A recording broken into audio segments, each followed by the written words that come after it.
Ok, pues antes que nada, buenas noches, bienvenidos, gracias por venir, por asistir a este momento. La verdad lo peor es que no haya gente, ¿no? Veo que hay varios, eso es chido. A huevo. Pues bueno, yo soy el Carroña, soy tatuador ya por muchos años y bueno, mi nombre es Alfredo Jardines. Y pues estamos aquí reunidos más que nada para hablar un poquito al respecto de lo que viene siendo sí mi trabajo personal, pero también un poco de cómo hacerlo, cómo he logrado llegar hasta ese punto, ¿no? Entonces pues para un principio tendríamos que hablar de lo que viene siendo el flash para tatuaje, ¿no? Y bueno, pues supongo que la mayoría de aquí ya tiene una idea por tan simple por ver la decoración del lugar y lo poco que hemos hablado, ¿no? Entonces, pues los que no sepan o los que no estén tan informados de eso, pues el flash es una forma que tenemos los tatuadores de mostrar lo que podemos hacer, ¿no? O sea, lo que hacemos, pero también lo que podemos hacer, porque una vez que lo plantamos así, quiere decir que esto lo podemos hacer en la piel, ¿no? O vamos a intentar hacerlo y siempre refleja mucho la forma en cómo dibujas a cómo vas a pasarlo a la piel, ¿no? Entonces, pues ellos mismos, los que inventaron esto, pues hicieron lo mismo, ¿no? Sentían una necesidad de mostrar al público lo que eran capaces de hacer, y la mejor forma era plasmarlo en unas láminas, poner varios diseños y mostrarlo a sus clientes para atraer trabajo, ¿no? Claro que tiene una gran historia por detrás y nos habla también pues de más cosas, ¿no? Como aparte de la necesidad también existía la interacción entre tatuadores, compañeros, porque no había tantos dibujos, ¿no? Los primeros dibujos que se empezaron a salir ahí de una forma acomodada como para mostrar eran los que usaban los tatuadores que viajaban con los circos como por 1880, algo así, ¿no? Había un espectáculo en el circo que era mostrar a personas tatuadas, y pues como el circo andaba rodando, normalmente el tatuador rodaba también, ¿no? Y los clientes pues eran los freaks que les llamaban, o la gente que se mostraba como algo asombroso, algo extraño ante la gente. Entonces mostrar los tatuajes era todo un espectáculo, ¿no? en circos. Y a partir de ahí pues fue evolucionando, vino la Primera Guerra Mundial, los clientes crecieron, fueron mayoritariamente soldados, y pues los diseños también, ¿no? Se adaptaron un poco a la época, y así ha sido siempre desde finales del siglo antepasado. Han ido cambiando los diseños conforme a la época o circunstancias de cada lugar, cada sitio, ¿no? Y pues así vino en Estados Unidos la Primera Guerra Mundial, en Europa fue lo mismo, ¿no? Se calmó un poco y ahí hubo mucho auge del tatuaje, y luego empezó como que se calmó un poco, pero vino la Segunda Guerra Mundial y otra vez, ¿no? Más diseños, ahora nuevos diseños que se incorporaban, ¿no? Como dependiendo, ¿no? Y aparte la gente que venía de ser marineros, y siempre ha existido el tatuaje, ¿no? Siempre ha estado con el hombre acompañándolo a donde quiera que va. Pero en este caso ya la gente empezó a comercializarlo, digamos, de tal manera, y a mostrar estos flashes, ¿no? Entonces, pues en cuanto a la técnica, pues ha sido diversa, pero la que ha durado más tiempo y se ha mantenido, pues siempre es pintar líneas con tinta china, y los colores, la sombra igual con tinta china, y los colores con acuarelas, pues había líquidas, otras sólidas o de tubito, diferentes materiales dependiendo también donde sea la situación, ¿no? Y bueno, de eso al final pues también vamos a tener una sección de preguntas y respuestas si alguien tiene una duda del material que están usando o cuál se puede recomendar mejor y todo eso, pues lo vamos a abrir, ¿no? Entonces, pues básicamente es eso, va a pasar un poquito rápido para no ampliarnos tanto en este tema, porque es investigación, ¿no? Y yo sé que la mayoría se mete a internet a investigar y puede encontrar bastante información. Ahora también el chino de Tepito tiene un seminario que él ha dado por varias veces y habla de todo esto, ¿no? De toda la historia que hay detrás de los flashes, cómo llegaron a eso, ¿no? Entonces, pues digamos que ya es un tema más o menos conocido para la mayoría, ¿no? Y los que no, pues los invito a documentarse a través de internet, que ahora es una forma muy efectiva, ¿no? Y bueno, el caso es que, por decir, en México sí existió la onda del flash como en los 90s, pero fue de una forma espontánea y también, digamos, de una forma de que ciertos set de flashes pegaron y se reproducieron a lo grande en todas las tiendas, pero no se le dio continuidad, ¿no? O la mayoría de flashes que yo conozco de personas que en los 90s pegó su flash y lo veías en todas las tiendas, ya no volví a ver otra edición que tuviera el mismo éxito, ¿no? Sino que solo fue como a lo mejor un golpe de suerte también, pero que en el momento captaron lo que la gente quería y lo mostraron y tuvo bastante éxito. Pero volver a pegar un hit en flash es muy difícil, ¿no? ¿Por qué? Porque las costumbres, las circunstancias cambian, los gustos cambian cada rato, ¿no? Más ahora, ¿no? Ya, los estilos, por ejemplo, ¿no? Entonces, tampoco era como un flash tradicional, ni tenía un margen de cómo debería de ser, ¿no? Como que la banda hizo dibujos, los recopiló, los vendió y pegaron, ¿no? Y eso estuvo bien, pero de ahí no hubo mucha trascendencia en cuanto al flash en México, ¿no? Y de hecho, por ejemplo, yo llegué hasta 2004, 2005, donde no tenía muy claro cómo se hacía, ¿no? Yo sabía que era flash, como para qué servía y todo, pero no tenía la idea, por ejemplo, del material, ¿no? Qué material se utilizaba, o que si se hacía con plumón, con marcador, con pincel, o cómo era, ¿no? Y tratábamos de dibujar y sí hacíamos incluso nuestros propios diseños, ¿no? A mí me pasó mucho que cuando llegué a trabajar a Del Marfil ya, todos hacían como su estilo, ¿no? Todos los tatuadores tenían su onda, su propia onda. Y entonces ahí de alguna manera tratas como de sobresalir en ese aspecto también, de hacer tu propia onda. Y pues sí, llegamos a hacer algunas calaveras que pegaron por ahí en un tiempo y que la gente te empieza a reconocer por eso. Pero yo sabía que me faltaba más, ¿no? Entonces una vez que tuve la oportunidad de cruzar a Estados Unidos, llegué a trabajar en una tienda que era pues más como estilo chicanón, porque la banda era así, ¿no? Y en ese tiempo estaba pegando bastante bien ahí. Así que pues te contagia, ¿no? También de lo que estás viendo. Pero en esa, y yo iba precisamente también por eso, porque sabía que Los Ángeles es el lugar inicial del fine line, ¿no? Del black and gray, de la onda choleada y todo eso, y pues sí tenía mucho la intención de aprender de eso y lo tengo y aprendí también bastante, ¿no?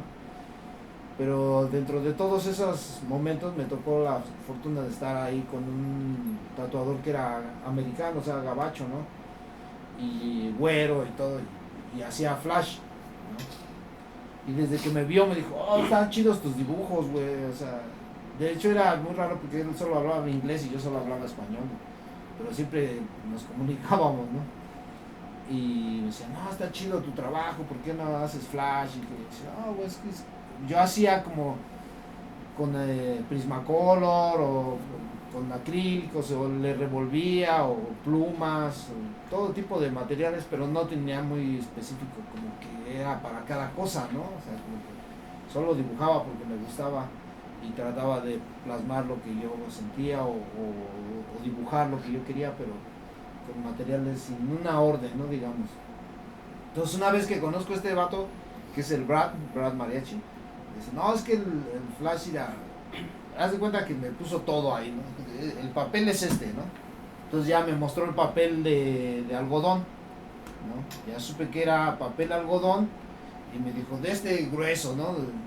Algo heavy, te va a quedar más heavy tu trabajo, ¿no? Entonces agarramos algodón de 300 gramos, ¿no? Y luego me dijo, no, mira, y este pinche portafolio es el chingón. Y me mostró el Arches, ¿no? Entonces, una vez que vi eso, chingada, ¿no? Es buen material, ¿no? Vamos a hacerlo, tratarlo de hacer bien. Entonces dije, ok, ¿cómo le hago, güey? No, pues, prepárate unos dibujos. Y yo así, sí, yo hice mis propios dibujos, ¿no? Okay. Sácales la línea, güey, ¿no? Ya lo pasas lo sketcheas, luego lo limpias un poco y así lo vas pasando a albanenes hasta dejarlo bien limpio, y luego ya usas la caja de luz y lo marcas acá con papel, ¿no? Con lápiz. Ok, y sí, ¿no? Pues ya fue lo que hice, y pues ya yo con el Sharpie o así, ¿no? Y pues así empecé practicando un poco, y luego me dijo, no, güey, estás haciendo trampa, ¿no? ¿Por qué? No, pues es que estás usando un Sharpie, pues el Sharpie se expande más, con el tiempo se pone café, con los años, ¿no? Es un marcador, güey, o sea, esa madre tiene hasta solventes. ¿Y qué hago? No, pues un pincel. Y digo, pincel para hacer la línea. Sí, dice, pues si lo puedes hacer con una máquina en la piel, puedes hacer líneas, pues aquí también tienes que aprender a hacer líneas, ¿no? Y ok, a intentar con los pinceles. Luego me mostró las plumillas, estas que son sobre el manguillo, y una punta de fierro que está como abierta para agarrar la tinta china, ¿no? Sí. Y haces líneas, pero el problema es las curvas y así, ¿no? Entonces, siempre desde el principio me dijo, tiene que quedar limpio, ¿no? O sea, el pedo de un trabajo de flash es que quede clean, ¿no? O sea, bien chingón, bien limpiecito. Y entonces cada error se nota, como en el tatuaje, ¿no?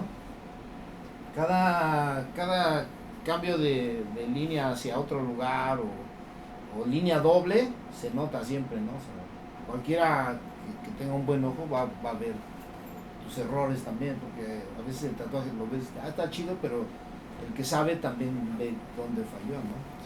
Y digo, no está malo, son cosas que pasan siempre, ¿no? No tiene uno que ser tan rígido con el trabajo, pero en lo que viene siendo la presentación de un dibujo para convencer a un cliente, pues lo que más quieres es que se impacte con el trabajo que tú le estás mostrando, ¿no? Que diga, ay, güey, pues así se ve bien, tú lo hiciste, pues no tienes posibilidades de dejarlo mejor en la piel, porque siempre va a ser más difícil, ¿no? La piel se mueve tiene curvaturas, es muy diferente, ¿no? Pero el papel, practicar en el papel me ayudó mucho, ¿no? Y sí, o sea, empecé a hacer eso por como un año con él, y luego regresé a México y lo seguí haciendo, ¿no? Y cuando llegué allá, pues toda la banda, ¿y eso qué pedo? Y lo mismo, ¿no? No, pues es que es este papel, güey, ¿no? Es es de 300 gramos, y hay que hacerle así, paso a paso, ¿no? Y fueron entendiendo de volada, ¿no? Porque pues todo es cuestión de que la gente tenga un poco de interés para captar lo que te gusta, y sin duda va a ser más sencillo que si no te gusta, ¿no? Y sí, pero yo seguía como un poco empeñado en hacer mis propios diseños, ¿no? En hacer mis propios dibujos, y como desde el principio fue así, pues como que tratas un poco de sobresalir pensando que la gente te va a reconocer o algo así más pronto, ¿no? Y aparte el tiempo de empezar a practicar para hacer flash, pues también me empezó a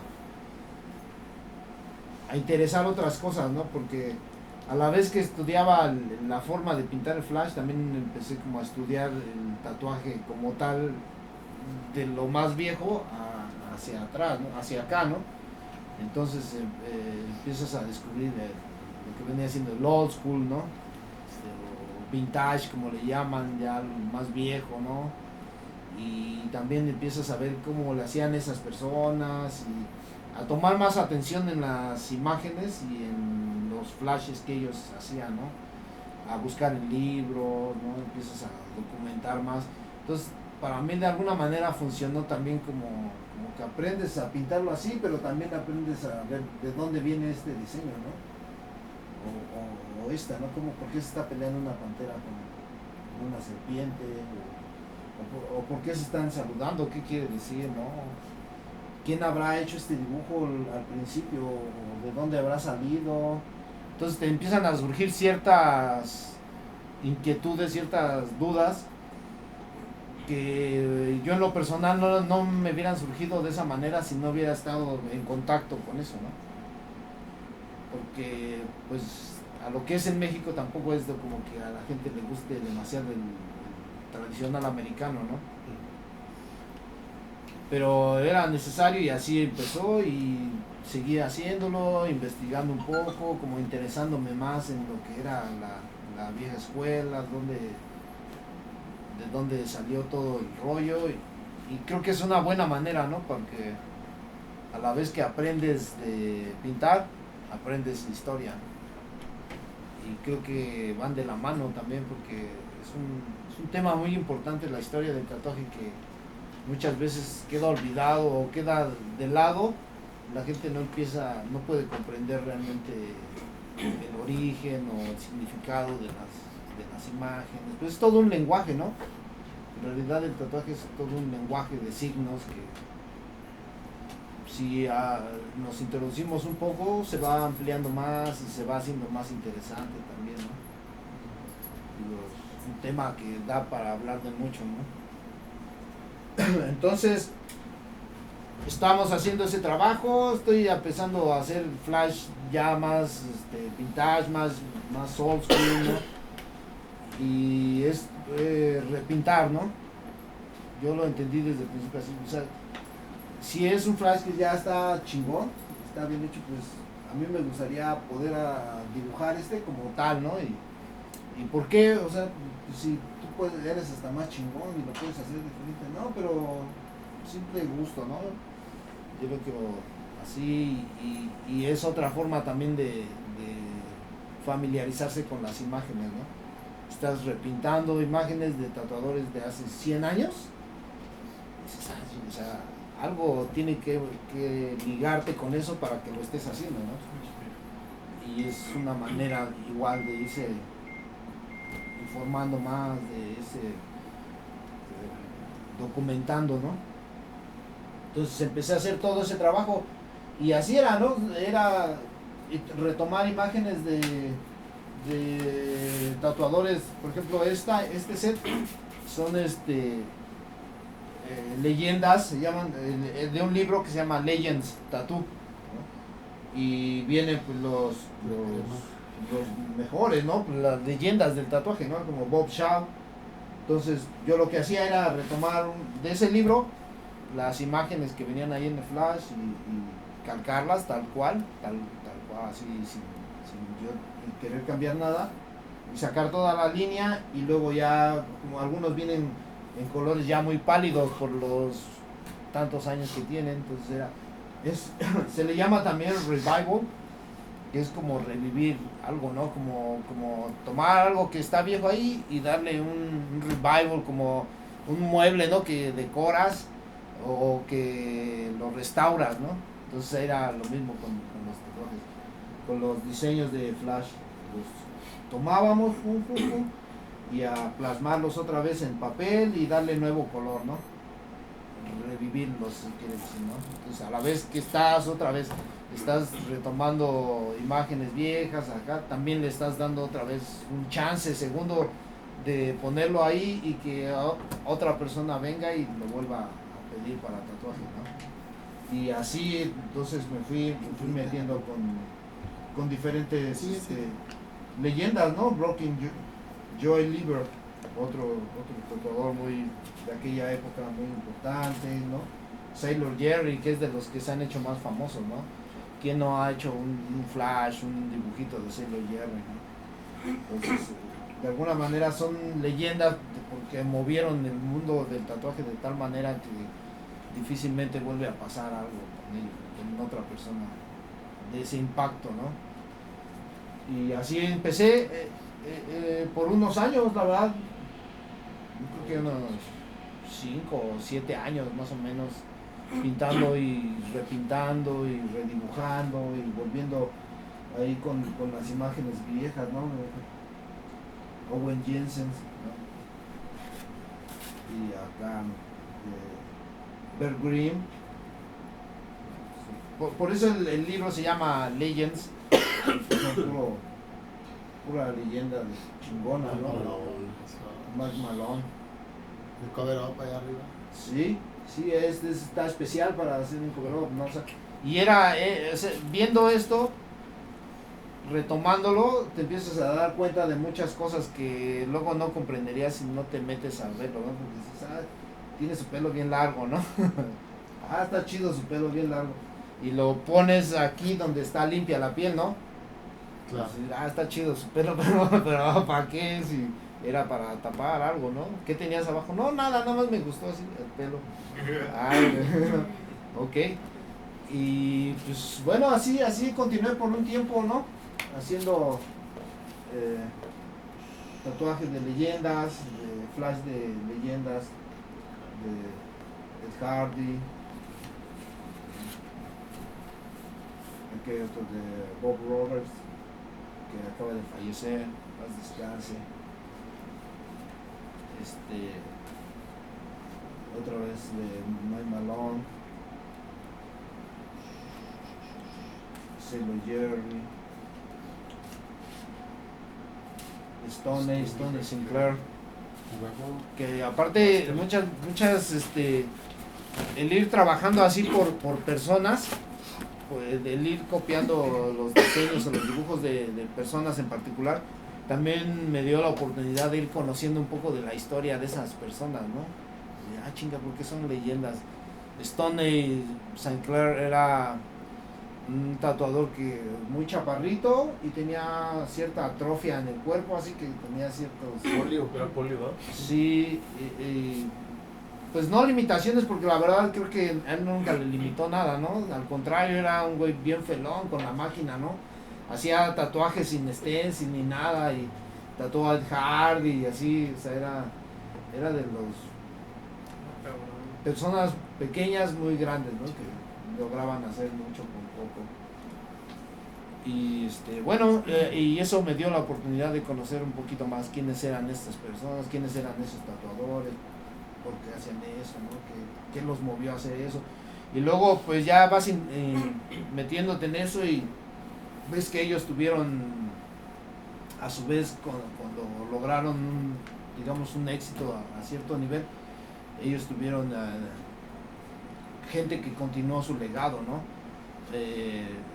Estudiantes, aprendices que adoptaron ellos como ¿sí? Y pues se ha hecho una cadenita que ha mantenido al tatuaje a donde está hoy, ¿no? Entonces muchas veces yo digo, bueno, si eso mismo hubiera empezado en México hace los 100 años que tiene en Estados Unidos, pues sería muy diferente, ¿no? Pero así casualmente muy pocos que lo hayan retomado antes de los 90s, por ejemplo, ¿no? Alguno que otro en los 90s y ya en el 2000 ya se amplió para todo, ¿no? Pero no... ¿De qué generación son ellos? ¿Como de qué generación o más o menos en qué momento o en qué época fueron cuando estaban en su nivel que subieron? Sí. O por ejemplo el que falleció, ¿de qué edad falleció? Que dice que falleció hace poquito. Sí, bueno, es que haz de cuenta que todos estos tatuadores son como de entre los 40s a los 80s más o menos. ¿En los 40 ya tatuaban? Sí. A muchos les tocó la época de la Segunda Guerra Mundial, y ahí también la bonanza que hubo de tatuajes, ¿no? Y ellos a la vez pues ya aprendieron de otros más anteriores, ¿no? También que hacían lo mismo, pero digamos, por ejemplo,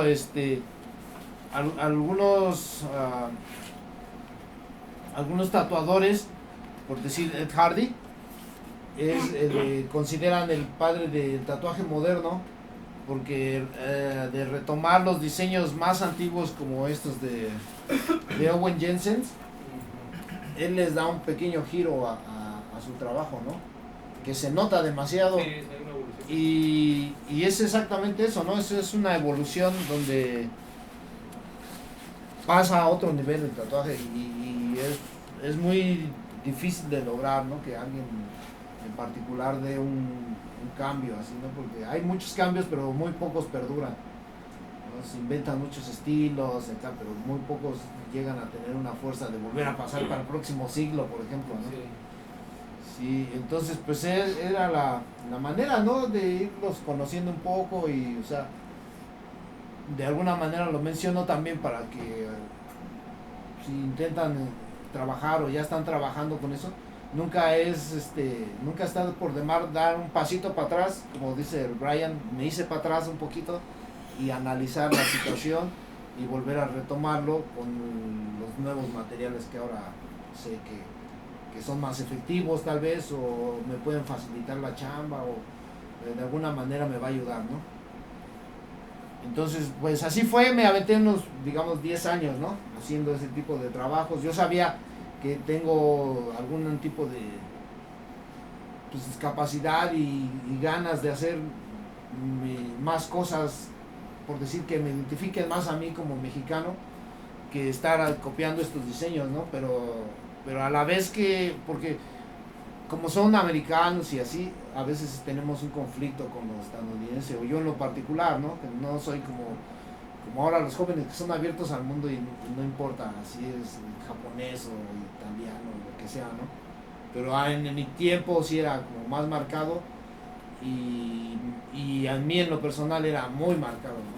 Entonces, sí fue un conflicto para mí meterme a estudiar el tatuaje tradicional americano, porque pues, yo los consideraba, tan solo de hablar de su tatuaje militar, ¿no? De ellos, o sea, es imperialista desde el principio, ¿no? Su ideología, su iconografía es muy imperialista, ¿no? Y aunque no me tocaba ni nada, pues mi rebeldía personal me hacía sentir cierto conflicto con eso, ¿no? Pero a la vez que lo fui estudiando, fui comprendiendo mucho también de su mentalidad de ellos, por qué son tan orgullosos de sus cosas, ¿no? Y pues en realidad todo tiene un sentido, y no creo que esté tan malo saber cómo es otra cultura ni nada, ¿no? Al contrario, te va a ampliar mucho, y fue lo que a mí me pasó, ¿no? Estuve haciendo eso, y después de 2-3 años ya con las herramientas de estar haciendo tatuaje y flash tradicional, pues ya entonces con todas esas ideas que yo tenía de hacer flash mexicano y cosas mexicanas, pues ya me empecé a clavar más en lo mío, ¿no? Porque ya sentí que ya había estudiado un poco, ¿no? No demasiado, ni lo suficiente, ni tanto, pero sí ya más o menos tenía un concepto de lo que era, cómo era hacer eso, ¿no? Y qué materiales iba a necesitar y todo. Entonces me empecé a adentrar en otras cosas que no, porque también lo vi, ¿no? Que en los mismos flashes americanos hay más temas, ¿no? Hay muchos temas, no solo el tema de militar, o el tema de marineros, sino que hay muchas cosas.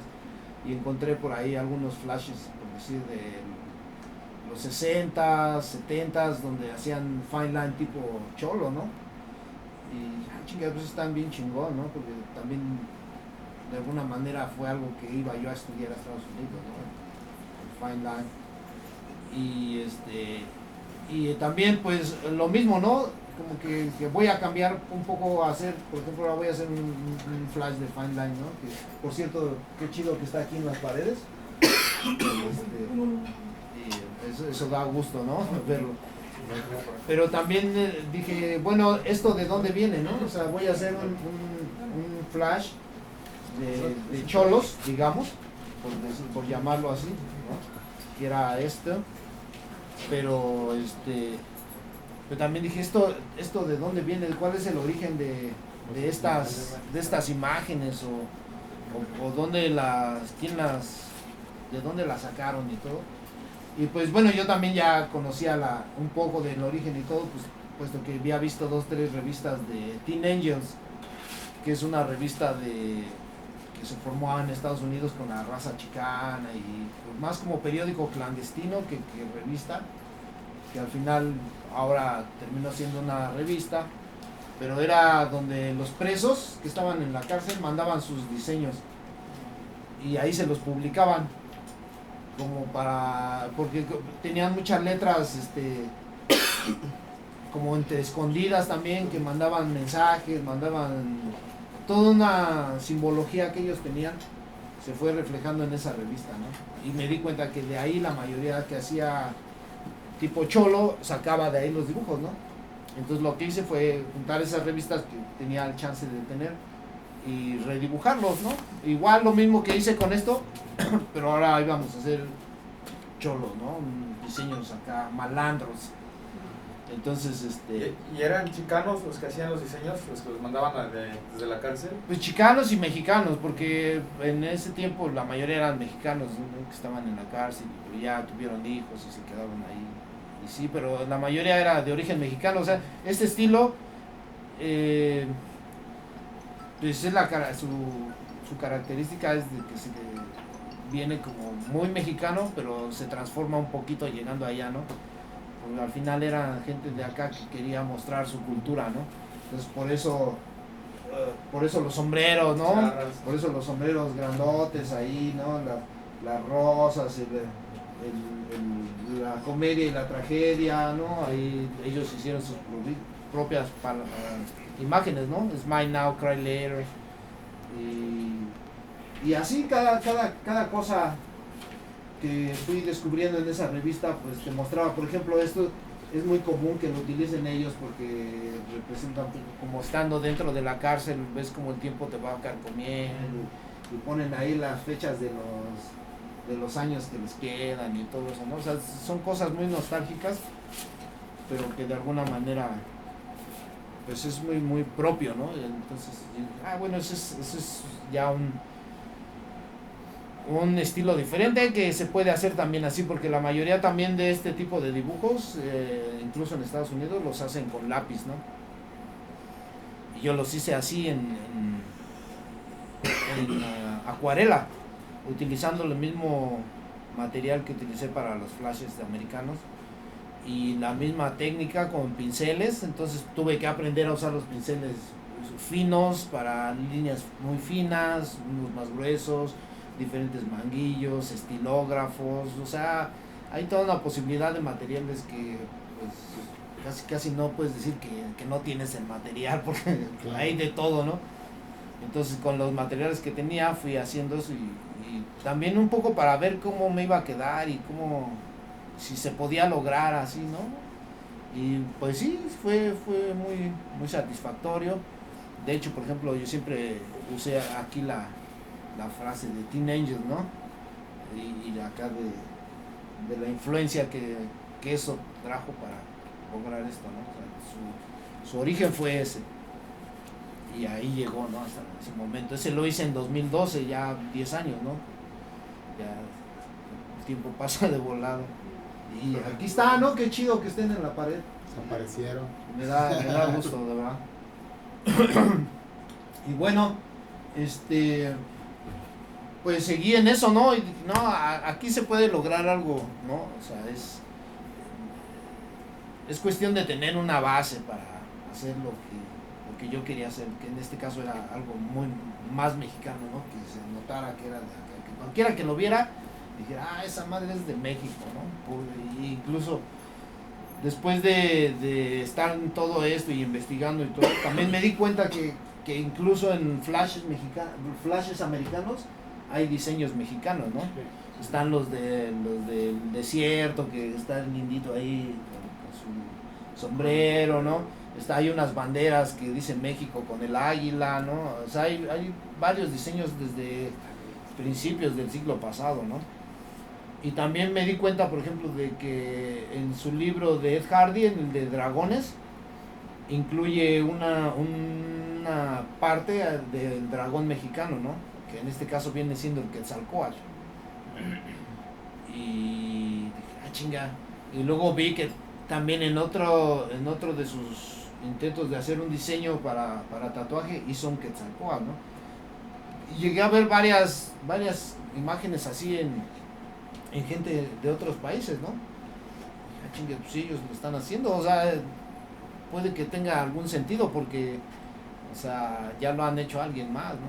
Ya está ahí, o sea, está igual que esto, pero tal vez un poquito más escondido, ¿no? Pero siempre ha estado ahí. Entonces, pues yo también tengo la costumbre de estar dibujando así mucho Quetzalcóatl y todo, porque precisamente en el estudio donde trabajaba desde el principio, en Dermafilia, la banda hacía mucho ese estilo mexicano, ¿no? El Piraña, el Neto, varios, el Chanoc, varios que hacían sus propios dibujos y los plasmaban en la piel, pero eran de origen mexicano, de origen prehispánico, aunque le modificaran algo, ¿no? Y entonces, bueno, desde ese tiempo lo hacía, pero no de la manera como quería que se viera en un flash o algo así, ¿no? Sino era más espontáneo, cuadernitos, ya sabes, ahí un dibujito X en papel y ya. Pero ya una vez que supe cómo era todo esto, ahora sí podemos dar un paso más y hacer algo más con identidad, yo le digo, que en realidad todo nos puede dar identidad, pero como mexicanos tenemos una fortuna de estar llenos de una iconografía inmensa, de imágenes que no alcanzaríamos a plasmar en toda la vida, porque tenemos una herencia cultural muy grande que viene desde nuestros orígenes prehispánicos. Tanto podemos hablar como de mayas, como de aztecas, como de indios pueblo acá en el norte, ¿no? Como esas vasijas que hacen ahí en Chihuahua, ¿no? Tantas cosas que si ves esas vasijas ahí de Chihuahua, de Casas Grandes se llama, ¿no? Si ves esas vasijas detenidamente, estás viendo un brazo completo en tribal, ¿no? Perfecto, y si ves los maoris, es casi lo mismo. De hecho, nuestro amigo Kiki Platas últimamente está desarrollando un estilo así, ¿no? Muy tribal, con grecas prehispánicas, ¿no? Y es que están hechos para eso, ¿no? O sea, solo que no se le ha dado la importancia que merecieran por lo que es difícil, ¿no? No es como que algo que uno quiere lo va a hacer porque uno quiere y ya, ¿no? O sea, tiene un proceso, ¿no?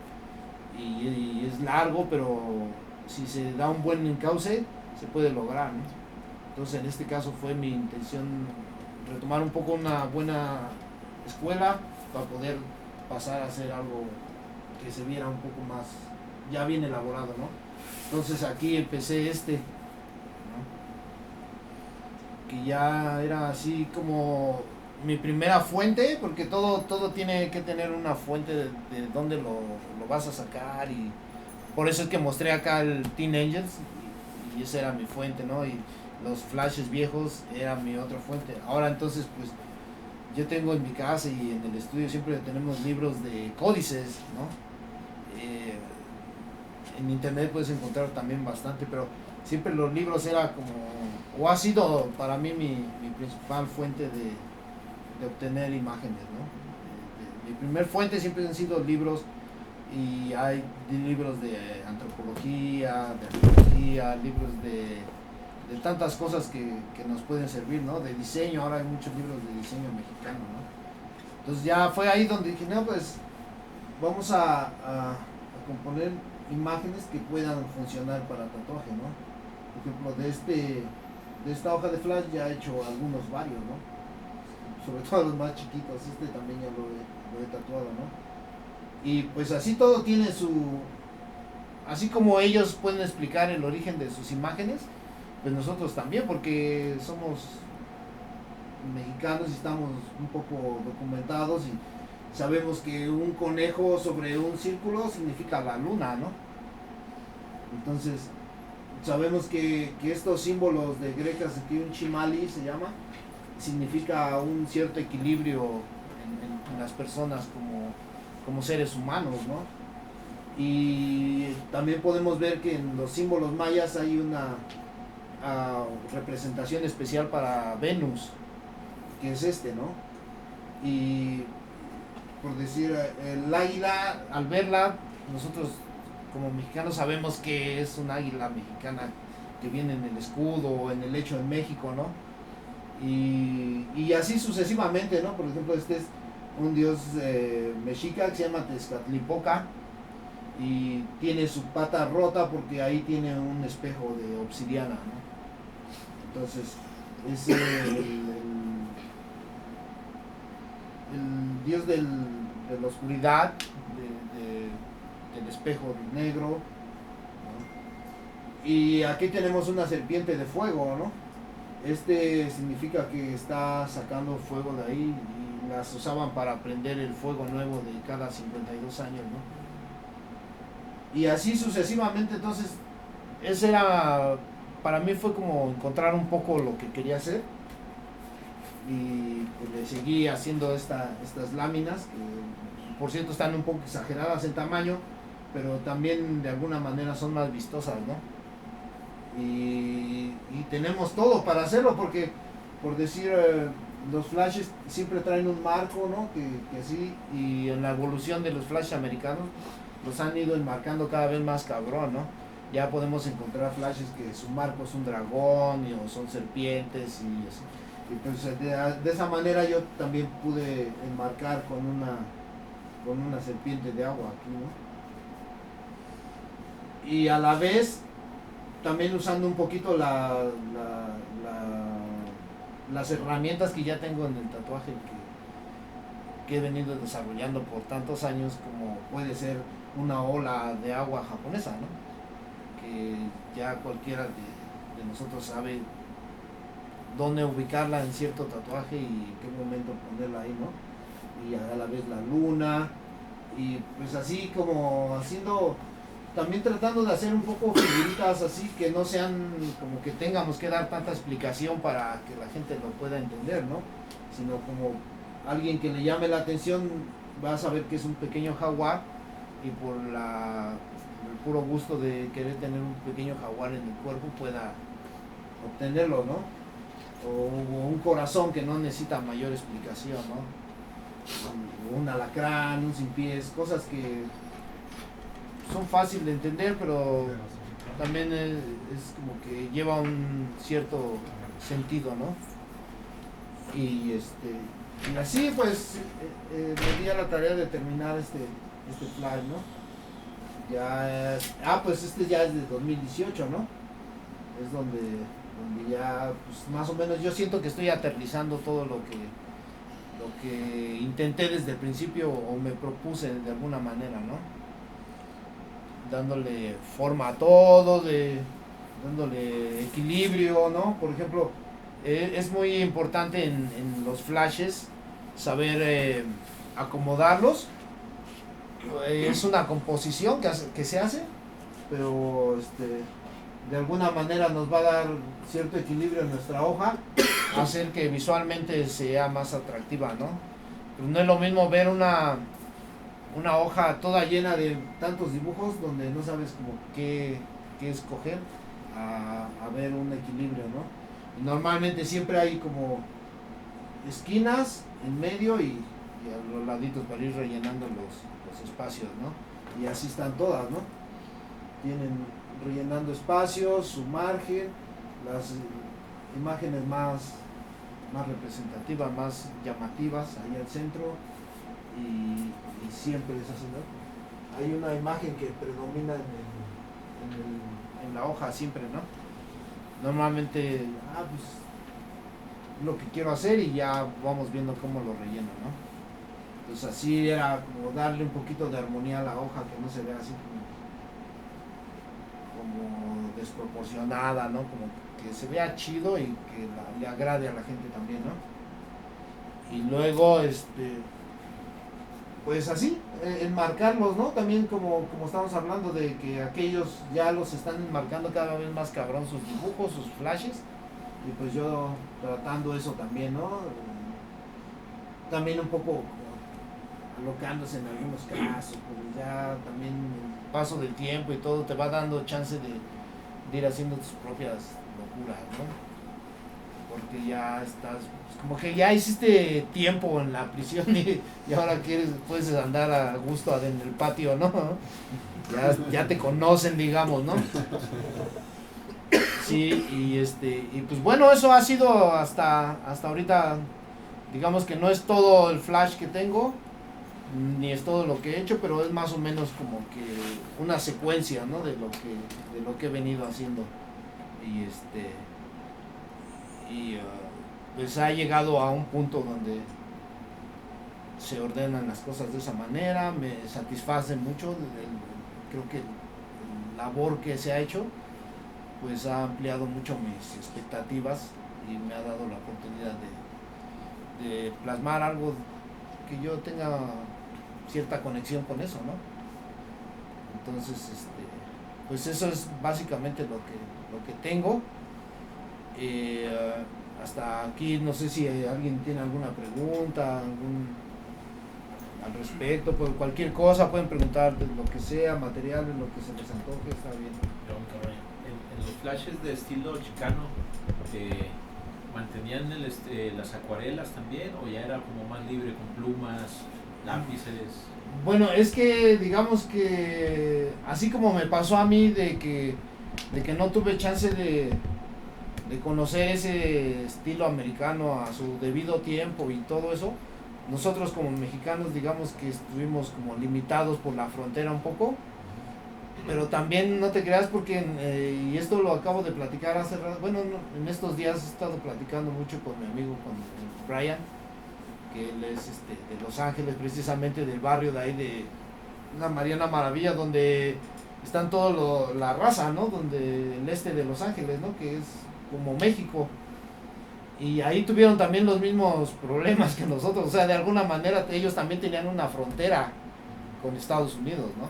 Aunque no existía de alguna manera, bueno, sí hay un río, ¿no? Que divide el este de Los Ángeles con Los Ángeles, pero más que nada fue cultural, ¿no? Es una barrera cultural. Entonces, la mayoría de chicanos que dibujaban en ese tiempo y estaban en prisión o así, pues usaban la pluma y el lápiz para dibujar. Sí, aparte que en prisión no era tan fácil como que conseguir lo que quisieran. Lo que lo tuvieran, sí. encontraban. Y cuando los tatuadores, la raza chicana empieza a tatuar en tiendas de tatuajes, empiezan a desarrollar un poco, ¿no? Como por decir el ejemplo que podríamos tener más claro de cómo un chicano de las pandillas evolucionó a convertirse en una leyenda de tatuaje internacional en este caso, pues podría ser por ejemplo Freddy Negrete, ¿no? El Coyote. Por ahí está una película que se llama Tattoo Nation, que es muy recomendable. Y ahí explica más o menos la historia de todo el tatuaje chicano, cómo se fue desarrollando, ¿no? Y ya después de Freddy, que logró como entrar a ese círculo que era muy cerrado, muy estricto de tatuadores elite, porque sí, ellos sí solo son, ¿no? Y sobre todo era el círculo de Bob Roberts, Ed Hardy y esa gente que se movía a su alrededor, ¿no? Y ahí entró Freddy Negrete, pues se amplió un poco la apertura para la raza, digamos, a que pudiera mostrar un poco sus dibujos y sus diseños, ¿no? Digamos que se hizo destacar y se fue ganando el respeto para desenvolverse más Sí, a su manera libre. de esa manera, sí, es correcto. Y aparte abrió la puerta para los chicanos, digamos, ¿no? Sí. Y la puerta grande, ¿no? O sea, y a partir de ese momento el Black and Gray y el estilo chicanón empezó a tomar una fuerza que todavía no termina, ¿no? Europa está contagiado, bien cabrón, del chicanismo, todo eso. Pero ahí ya empezaron a surgir algunos tatuadores que empezaron a hacer flash ya después del 2000, flash chicano, y que la pegaron muy cabrón. Uno de ellos es Book, ¿no? Book, Bookstar, ¿no? También ya murió, ¿no? Grafstar también. Murió el año Sí, pasado, ¿no? sí, de hecho, también en paz descanse, ¿no? Pero dejó un legado muy cabrón porque él abrió el Flash así como eran los gabachos, pero chicano y para todo el mundo. De hecho, como que metió más lo que era la tipografía. Sí, sí, sí, porque él venía del graffiti también.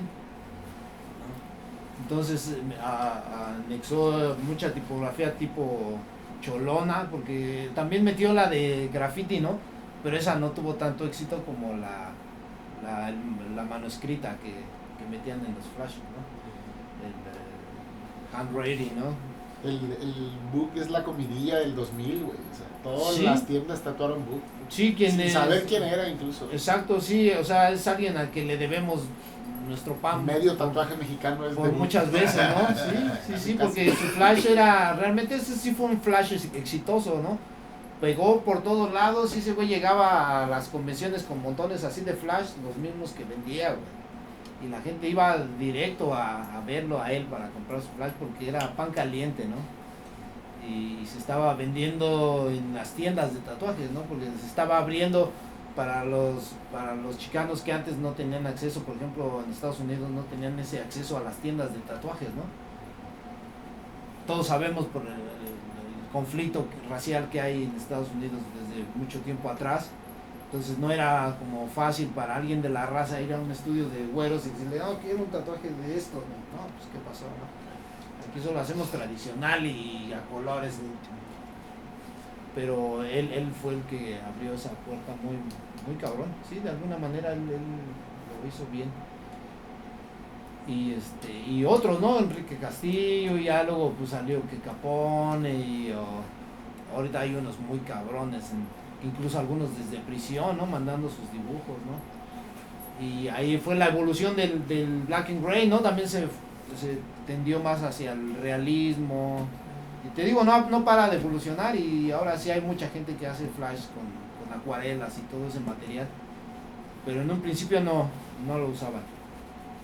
Era utilizar la herramienta que podían conseguir. Sí, era más, es que es lo que digo, allá también era de cierta forma el chicanismo y el mexicanismo era marginado de tal manera, ¿no? No tenían la frontera que tenemos nosotros, pero sí existía una frontera hasta en la mente, ¿no? De la misma raza, ¿no? Unos por orgullo, otros por pena, no sé, ¿no? Pero no estaba abierto, digamos, a lo que está ahora, ¿no? Ya que ahorita no hay ningún pedo, pero antes no era así.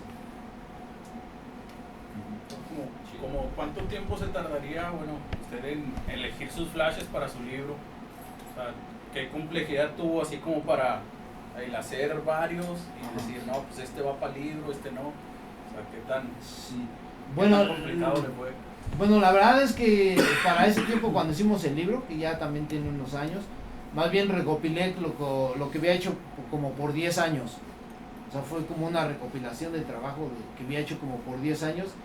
Y ahí solo descarté los que yo veía que no tenían la calidad, ¿no? Pero también sí quería que se notaran los primeros diseños que hice como intento de hacer mis propios diseños mexicanos. Y luego como digo, que me hice un poco para atrás para retomar más como las bases originales del Flash. Y luego ya al último sí muestro un poco de lo más logrado tipo mexicano, ¿no? Entonces no tenía tanto Flash así como para descartar, pero sí uno que otro dibujo que sí dije, no, este sí, creo que lo guardo, ¿no? Acomodándolo. Pero la verdad casi metí todo lo que había hecho en 10 años. Fue muy poco lo que se quedó fuera porque era como la idea, ¿no? Mostrar, aún sabiendo que no todo estaba como bien o perfecto, ¿no? Sino que era la idea, también es la idea del libro de que se muestre cómo fue cambiando, ¿no? Sí. Eso fue. Sí, ¿alguien más? ¿Alguna pregunta? No sé, material, o si ya utilizan algún material, cómo les ha funcionado. Que nos cuente algo así cuando se fue para Dinamarca y eso. Sí, bueno. Ok, también es que una vez que me regresé de Estados Unidos fue por decisión propia y también sabiendo que ahí no iba a poder yo a viajar mucho, ¿no? como que había convención, ¿no? Que va a haber una convención en Nueva York o una en Chicago, así, y yo, puta, y aquí me voy a quedar, güey, o sea, todo el estudio se está yendo y yo aquí me quedo porque no tengo papeles o qué pedo, ¿no? No, pues yo mejor me regreso a México e intento cruzar Europa, porque de hecho ya había intentado, pero no lo había logrado, ¿no? O sea, había intentado cruzar a Europa, pero digamos como que me regresó la migra, que en este caso fue los de migración ya llegando allá, ¿no? Entonces te piden ciertos requisitos que si no cumples, pues vas para atrás. Ya me había pasado antes de ir a Estados Unidos. En Estados Unidos también me regresaron como dos veces, pero el que persevera alcanza, ¿no? Entonces, fue mi idea, dije, yo me regreso a México, ya llevo un chingo de herramientas, un chingo de conocimiento que en un año y medio no había logrado yo tener en los 10 años pasados, ¿no? Pero en ese año y medio me puse trucha, digamos, y aprendí muchas cosas, ¿no? Con esto voy a regresar para atrás y voy a empezar a trabajar y a intentar pasar a Europa, ¿no? Yo ya conocí a Soren desde antes porque él vino al estudio unos años antes. De hecho, nos encontramos otra vez en Estados Unidos. Él estaba en San Diego, yo estaba en Upland, California, que es tantito antes de Los Ángeles, ¿no? Y él pasó por mí en un carro viejo para ir a Hollywood a tomar unas cervezas un fin de semana, ¿no? O sea, manejó todo desde San Diego, luego fue hasta Upland, Los Ángeles, y anduvimos ahí en Hollywood. Se regresó, se quedó ahí en la casa y al otro día se fue, creo que ya se iba para Dinamarca, pero tenía que ir a dejar el carro hasta San Diego, que era un carro viejo así. Sí, de hecho su amigo se lo dejó así como que pues ya es lo que quieras poner, güey, yo ya me voy, porque también su amigo donde él se quedaba también era danés o algo así. Y luego ya cuando yo regresé para México, pues él me dijo, pues vente para acá, güey, ¿no? Entonces la primera vez que crucé fue precisamente por eso, para ir con Soren.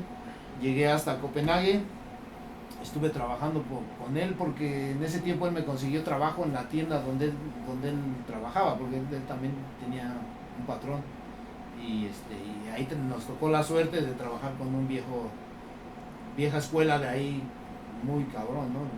Hans, y se llama Factory Tattoo, la tienda donde llegamos, y no, pues bien chingón. Aparte los pinches daneses tienen ahí más de 100 años de tradición de tatuaje.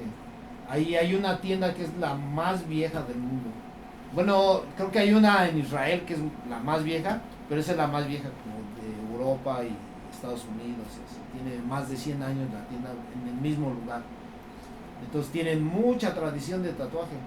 Igual desde que llegué, pues siempre soy curioso y lo primero, sobre todo otro país que no hablo el idioma ni nada, lo que quiero es ver, ¿no? Pues, ¿qué es lo que veo? Pues las revistas de tatuajes que tienen ahí en otro idioma que no entiendo nada, pero estoy leyendo nombres, por ejemplo, de tatuadores de ahí, ¿no? Que son leyenda también, tienen en realidad toda esa parte de Escandinavia y Europa, así a las costas, tienen tradición de tatuaje desde 100 años o más, ¿no? Porque pues eran puertos, entonces la gente llegaba ahí, piratas, o sea, ¿no? Normalmente eran zona roja, así de prostitución, drogas y tatuajes. Entonces que no se nos haga raro que digan, ay, ese pinche delincuente, porque desde ahí viene el tatuaje, o sea, eso no es, sí es algo como para dañar un poco, pero es el origen, o sea, entonces no tendría por qué darnos pena, ¿no? Porque, pues es nuestro origen el tatuaje, o sea, viene de lo más arrabal que se puede existir, de las cárceles, ¿no? De los esclavos, o sea, gente que indeseable, pero que se tatúa por gusto, por ocio o por lo que fuera, y ese es el origen del tatuaje, ¿no? Era como el japonés, ¿no? Que en su principio era para marcar los delincuentes. Es correcto. Y ellos evolucionaron el tatuaje volviéndolo pues más artístico y más como personalizado hacia ellos. Sí, entonces cuando llegué con Soren, lo primero que hicimos fue trabajar en esa tienda. ¿En qué año fue eso, padre? En el 2007, la primera vez que pasé. Y hicimos un pequeño tour por Europa con varias convenciones. Entonces estuvimos en una en Noruega, en España, en Estocolmo y bueno, trabajando de base ahí en Copenhague, ¿no? Y también es como, desde el principio entendí que ahí eres como que tienes que seguir un poco las reglas para no tener problemas con migración y todo eso, porque ya me dejaron pasar, la segunda vez ya ni me preguntaron nada, ¿no? Nada más así como que, pásale, sí, ¿a qué vienes? No, pues vengo a ver a un amigo, sí, pásale.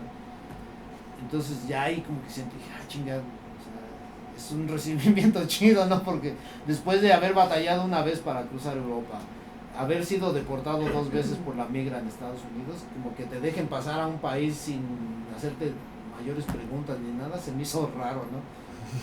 Ese güey me dijo, no, es que aquí así es, güey, o sea, aquí no hay ningún pedo, no nos importa si entra gente ilegal o no, güey, porque es más, ni llegan, güey, está re lejos, ¿no? No, pues sí, chingón. Y así pues viajamos por la comunidad europea igual, subiendo y bajando de los aeropuertos como si nada, ¿no? Pasaporte, ya pasaste, ya, ¿no? Sin mayor pedo. Y pues desde aquel entonces hasta ahora he ido como unas 4 o 5 veces. Y siempre chido, ¿no? O sea, siempre chido. En los últimos años ha cambiado un poco, igual que en todos lados. La sobresaturación también ya afectó allá también. La gente también ya como que duda un poco de la honestidad de los tatuadores, que antes no pasaba. Antes llegabas ahí y decían, quiero sobres, siéntese, pues, ahí está, no, sí quedó, gracias, ¿cuánto te debo? No, pues es tanto, órale, y se salían, güey. Muchas veces ni decían, ahorita vengo, güey. Este güey ya se fue, ¿no? ¿Qué pedo, güey? No mames, ya se me fue, ¿no? Ya se me echó a correr, ¿o qué onda? Y no, pues, iban por dinero al cajero, regresaban y ahí está. Cámara. Eso sí, allá no dan propina, o no muy comúnmente. Pero eso ya, pum. Pero nunca te preguntaban, ¿es lo menos? O ¿por qué tan caro? O sabían lo que costaba un tatuaje, ¿no? Y yo creo que debido al abuso de los tatuadores en los últimos años, que muchos empezaron a cobrar precios estratosféricos y que también utilizaban mucho depende el sapo la pedrada, ¿no? Como que viendo de que ciertas personas con dinero como que le podías encajar el diente, ¿no? Entonces de alguna manera se prestó para ese tipo de abusos, de cobrar más de lo que costaba el tatuaje en esa ciudad y espantar a los clientes un poco, ¿no? Entonces los mismos clientes empezaron a desconfiar eso y a decir, no, pero ¿cuánto va a ser, no? ¿Pero cuánto va a ser? No, pues tanto. Ahí es lo menos, ¿no? Cosas que antes nunca pasaban, ¿no? No sé, también las crisis que hay en todo el mundo, ¿no? ¿Qué ha pasado alrededor de todo?